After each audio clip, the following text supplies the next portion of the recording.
పెట్టిన పరిస్థితుల్లో మనం వెళ్తూ ఉంటే దేవుడు మనల్ని తన చిత్తానుసారంగా నడిపిస్తుంటాడు. కాబట్టి ఆహ్, మన చోజన్ వన్స్ లైఫ్ ఎప్పుడు హార్డే ఉంటది. ఫ్రెండ్స్ సరిగ్గా ఉండరు. మంచి ఫ్రెండ్ అంటూనే దొరకరు లైఫ్‌లో. తర్వాత నో ఫ్రెండ్స్, ఫ్యామిలీ మెంబర్స్ కూడా టాక్సిక్ ఉంటారు.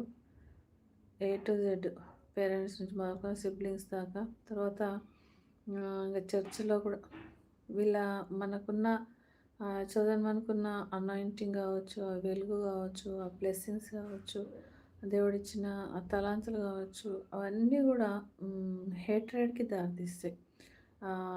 చర్చెస్‌లో కూడా అంత హ్మ్, వీళ్ళంత టాలెంటెడ్ ఎవరు ఉండరు కాబట్టి వీళ్ళని చూడగానే అసూయపడడం, కోపపడడం, గొడవ పడడం వీళ్ళతోటి ఉత్తకనే ఆహ్, హ్మ్, మాటలనడం లేకపోతే కథలల్లి